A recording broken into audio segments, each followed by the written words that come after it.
Montana Territory, 1879. The wind off the western slopes carried dust and gunpowder, and by the time Joanna Whitlow slid the bolt on the barn door behind her, the sun was already bleeding gold into the mountains. Her fingers trembled as she clutched the faded letter in her coat pocket, the one that said he was last seen near Red Elk Ridge, the one that said he might still be alive. She had not spoken his name in 8 years. The world knew him as the most wanted cowboy in 3 states: Nevada, Wyoming, and Montana, all for a string of crimes she could never quite believe. Bank jobs gone sideways, a sheriff shot in the leg, a train robbed outside of Billings. The stories grew like weeds, but the one thing they always agreed on was his name, Nolan Cray. And once, a long time ago, he had kissed her under the cottonwoods behind her father's stable and promised he'd come back for her. He never did. Joanna had stopped waiting. Life had moved on, or at least limped forward. Her husband, Elijah, had died 3 years earlier from a winter fever, leaving her alone with 2 children and a ranch too big for one woman. She had buried him in the frozen ground behind the house and held her babies close until the thaw. Zeke was 10 now, full of questions and restless legs.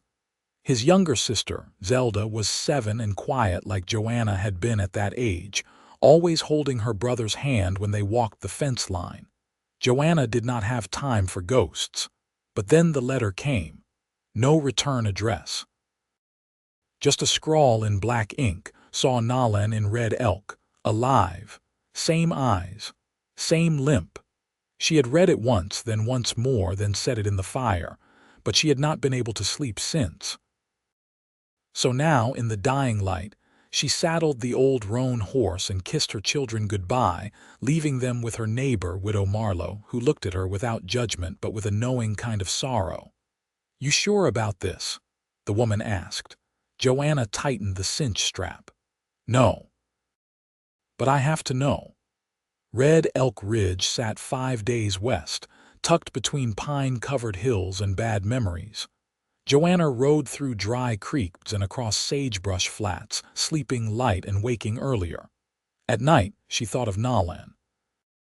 She thought of his laugh, the way he used to lean close when he was about to tell her something only meant for her. She also thought of the way he had vanished without a goodbye. On the 5th day, she reached the ridge. It was not much of a town: 3 buildings and a crooked saloon sign that swung in the wind. A woman in a gray dress swept the porch outside the mercantile. A dog barked from the alley. Joanna stepped off her horse and walked toward the saloon, her boots crunching gravel. The door creaked open. Inside, a few heads turned. The piano was silent. Cigarette smoke curled in the air. Joanna scanned the room, her eyes snagging on a man in the back corner, alone, his hat pulled low. He looked up. Her breath caught. The scar on his jaw was older, the eyes more tired, but they were his. Nolan Cray, alive. He stood slow, like his body remembered pain. "Joanna."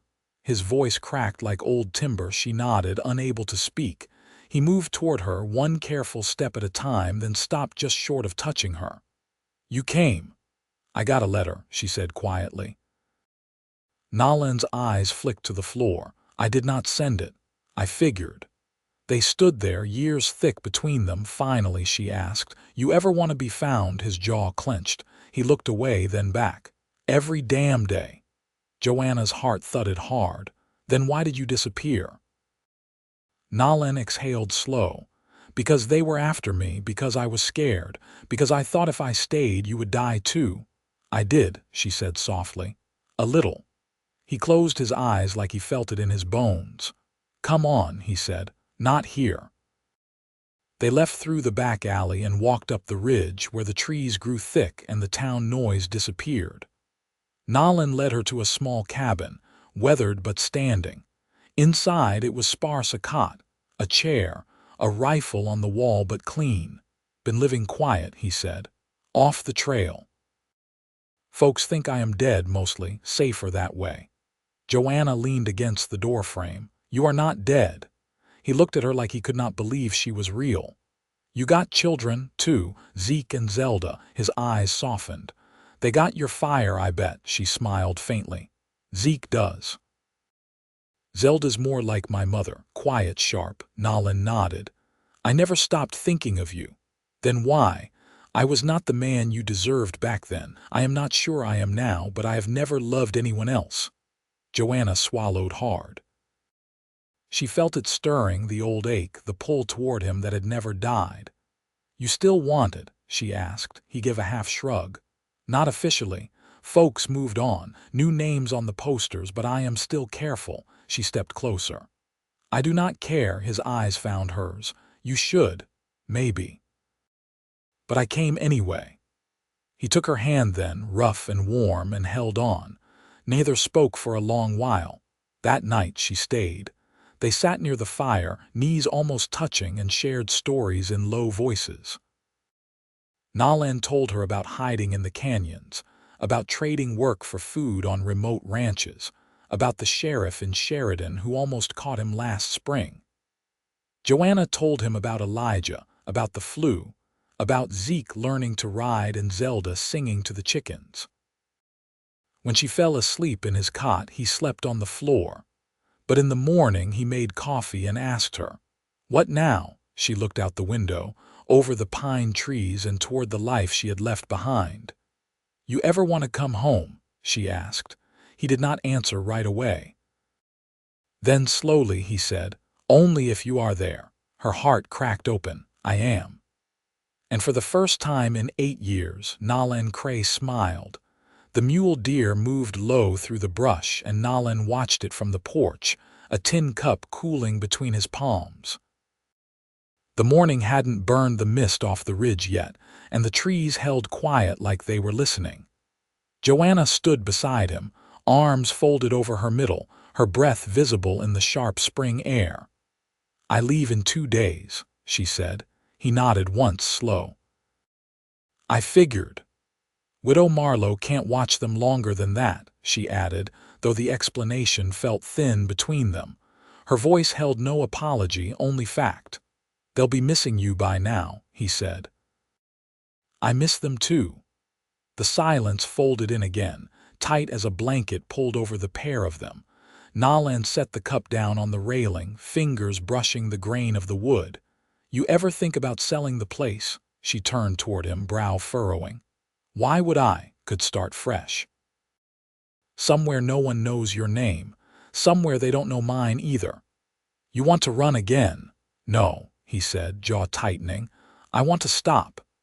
Joanna leaned her back against the post, her gaze on the distant slope where the trees darkened into shadow.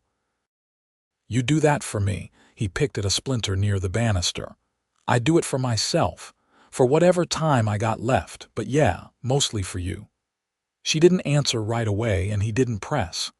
A jay called from the woods, sharp and sudden, then nothing again. Finally, she said, "Zeke's never knew anything but the ranch. He's proud of the land, calls it his. He'd still have you. And you," Nolan's eyes met hers steady, "if you'll have me." Joanna looked like she might speak, but her mouth closed again. She turned and stepped off the porch instead. Nolan followed. They made their way down the trail that wound behind the cabin, boots crunching over pine needles and soft rock.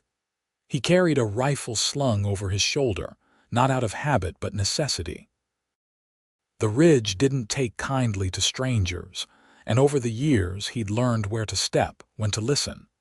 The stream below still ran fast with meltwater, and Joanna knelt beside it, dipping her hands into the cold. Nolan crouched beside her, watching the way her face changed when the wind caught her hair. "You never asked about the posse," he said. "I figured if they were still looking, you wouldn't be here." "They're not. Not really.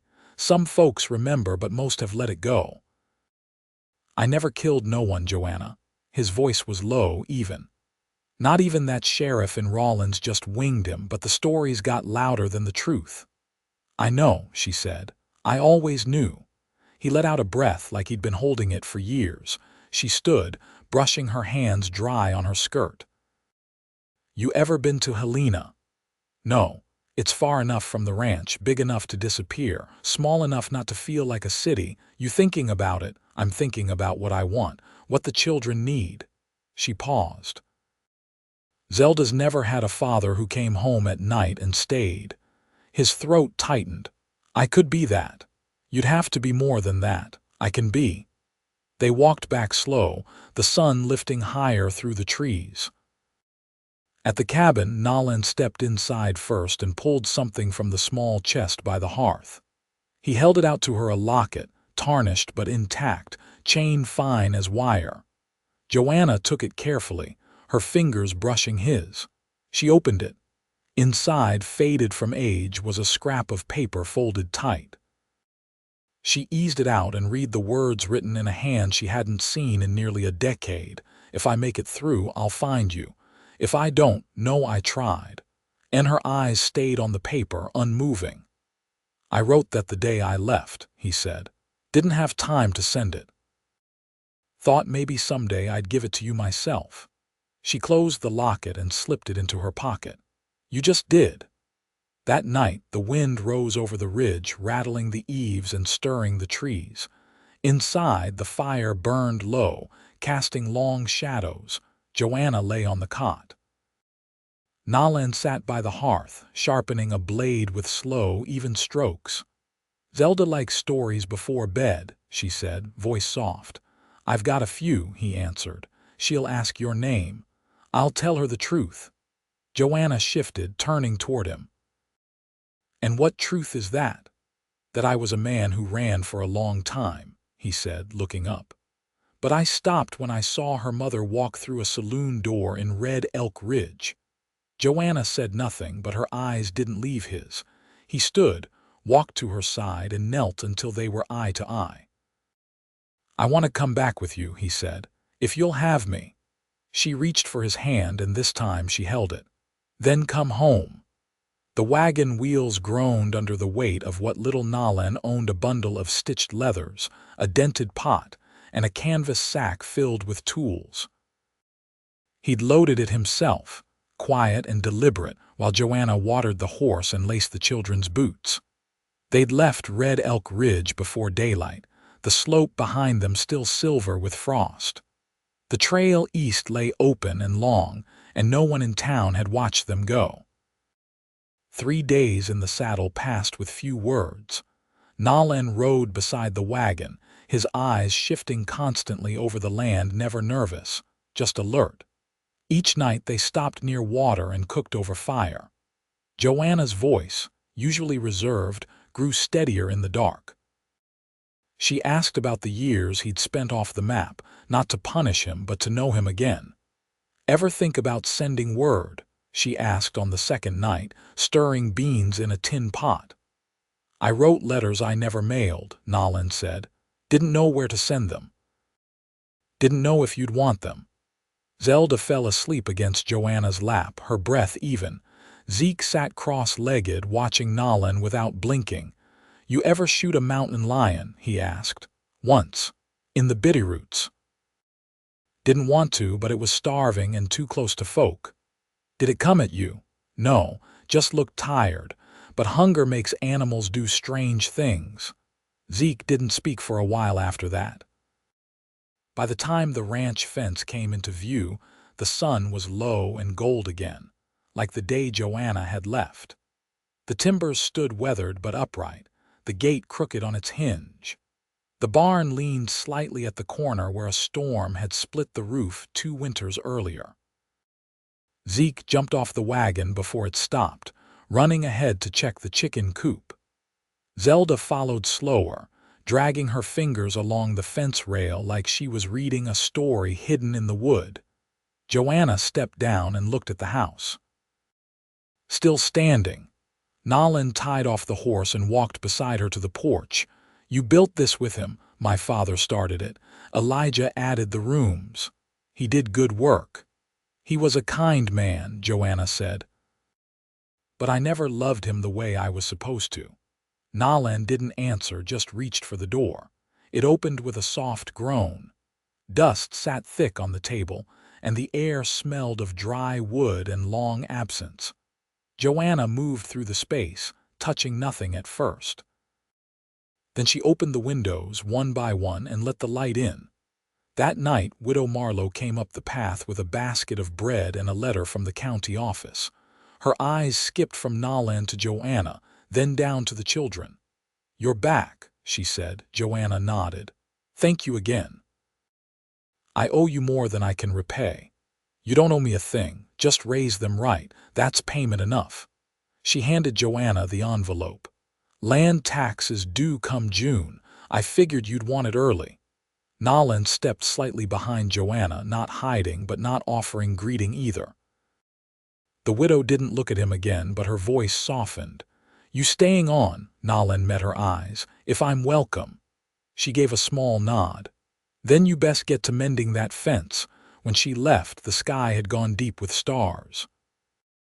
Zeke and Zelda were asleep in their beds, the sheets newly aired, the scent of sun still on the fabric. Joanna sat at the edge of the porch, her feet bare on the worn wood. Nolan joined her, his hands marked with the day's dust. "I can fix the barn first," he said. "Then the pump." "You don't have to prove anything. I'm not trying to." She looked at him then, her posture unguarded. "I didn't expect this. I thought I'd find a stranger." "You did?" She shook her head. "No, not a stranger. Just a man who'd been alone too long." He reached for her hand, slow, giving her time to pull away. She didn't. "When I left," he said, "I thought I was doing the right thing, but I carried you with me every step." Joanna leaned into his shoulder, her voice quiet. "You still limp when you're tired," he laughed, "just once. Some things don't heal right." "Some things do," she said. The porch creaked beneath them as the wind shifted, and for the first time in years the house didn't feel empty. Tomorrow there would be tools to sharpen, a fence to straighten, a roof to patch. But tonight they stayed where they were, shoulder to shoulder, the silence between them no longer hollow.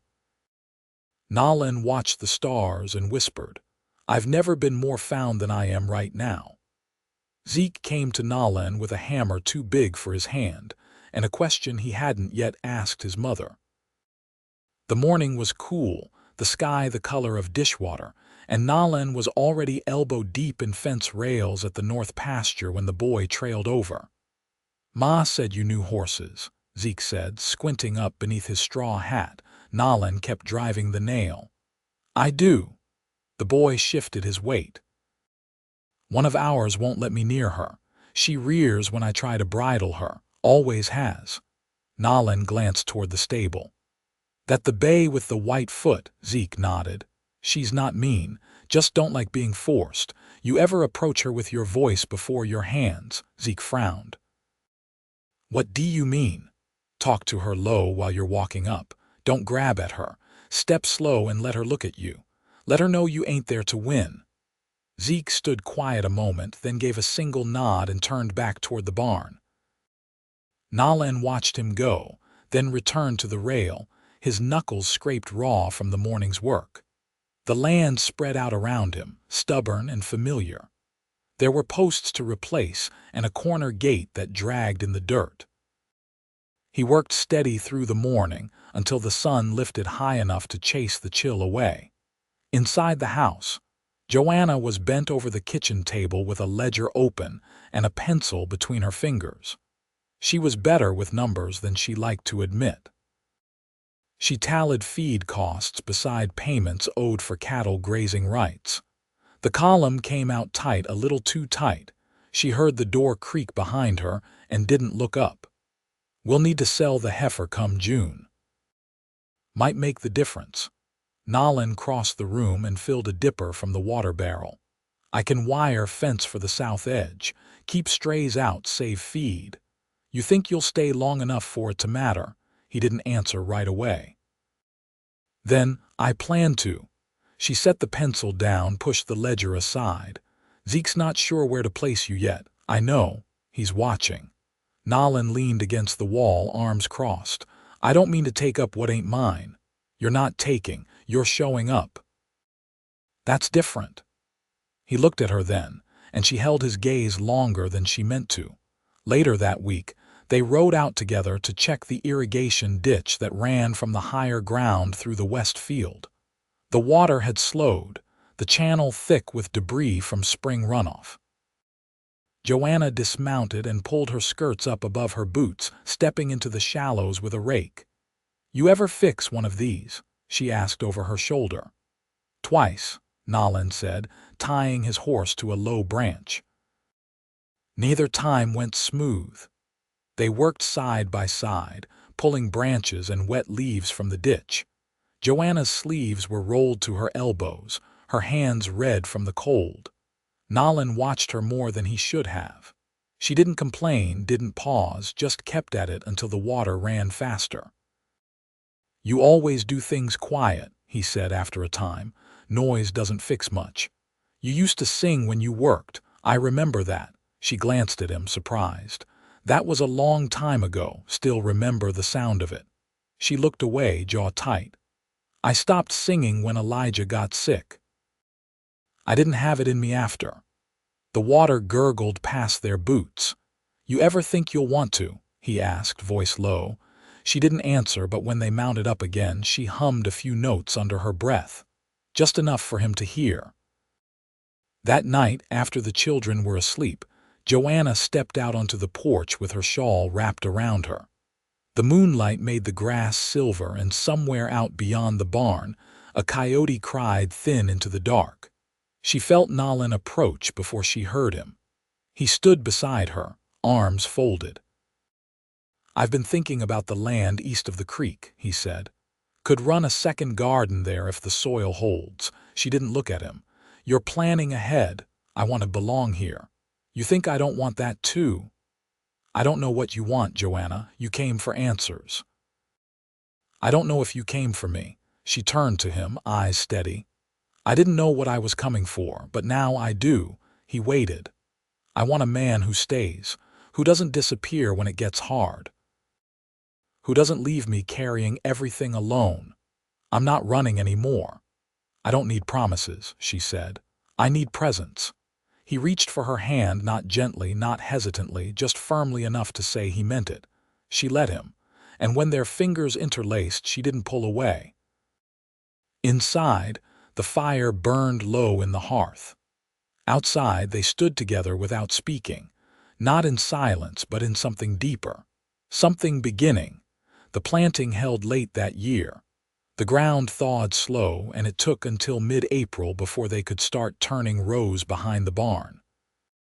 Nolan worked the plow while Joanna dropped seed in the furrows, her skirt tied up above her boots, her hair braided tight beneath her scarf. The children carried buckets from the well, splashing more than they saved, but Nolan didn't correct them. It was the first time he'd heard Zelda laugh out loud, and he let the sound settle in him like sunlight. They worked until the shadows stretched long, then sat in the field with bread and salt pork and a jug of buttermilk between them. Joanna leaned back against the wheelbarrow and watched Nolan as he whittled a scrap of pine, his hands working with quiet patience. "You ever think you'd end up here?" she asked. "No," he said, adjusting the blade. "Didn't think I'd end up anywhere." She pulled a stalk from the basket and chewed the end. "You're good with your hands." He didn't look up. "I used to carve to keep from going mad on long nights. It's different now." "How?" "I'm not carving to pass time. I'm carving because I've got time to pass." She didn't say anything for a while. Then, "You could build more than fence and chicken pens, you know."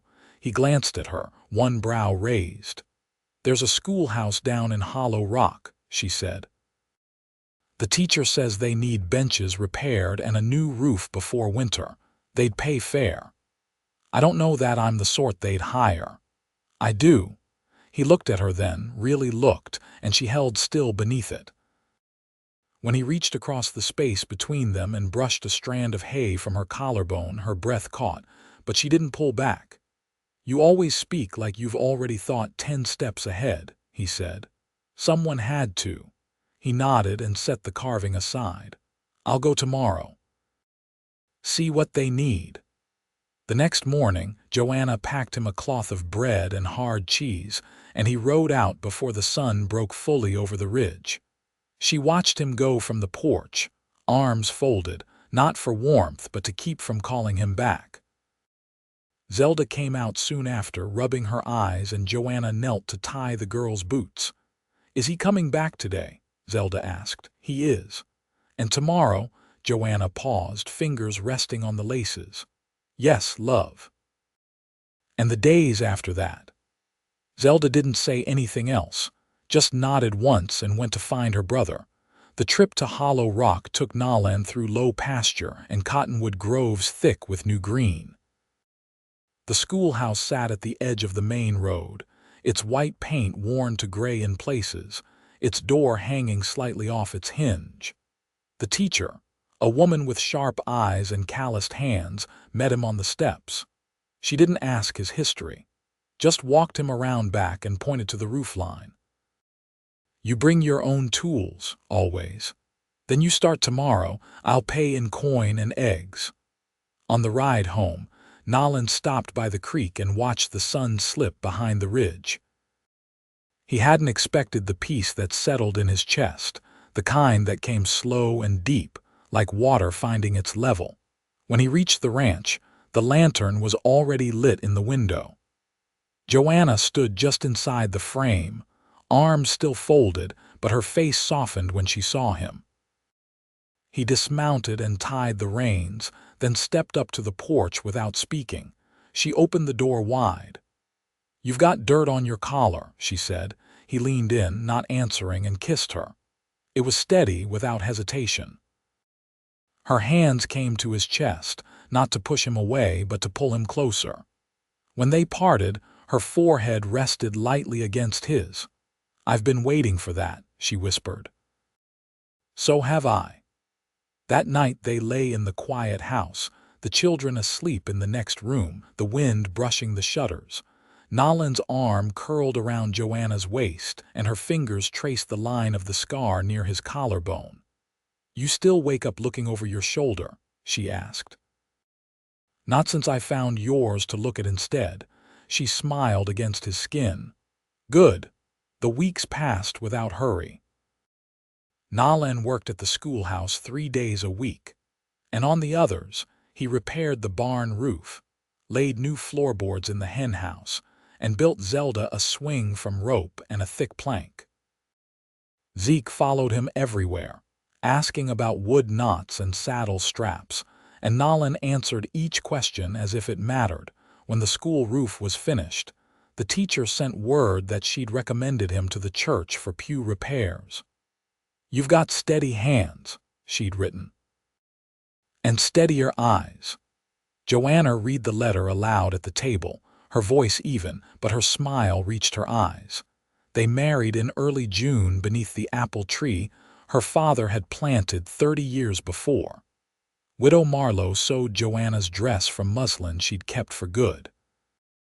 Zeke walked beside Nalan, holding the ring in a carved box Nalan had made himself. Zelda held wildflowers. The preacher rode in from Hollow Rock on a borrowed mule and said the words with sun on his face and a Bible in his hand. Afterward they sat long into the evening, sharing food with neighbors and listening to the creek. Nalan leaned close to Joanna as the light faded, his hand warm against hers. "I never thought I'd have this," he said. "You earned it," she said. "No," he murmured. "You did." They didn't leave the ranch that night. They didn't need to. Years later, the swing still hung from the tree and the garden grew thick behind the house. Nalan built a workshop along the south edge of the property, where he taught Zeke to carve and Zelda to hammer straight. Joanna kept the books and hung laundry in the wind. The ranch held steady. So did the pair who ran it, and in every quiet hour by firelight, by creek edge, in laughter and in silence, they held each other like they meant to never let go. And they didn't.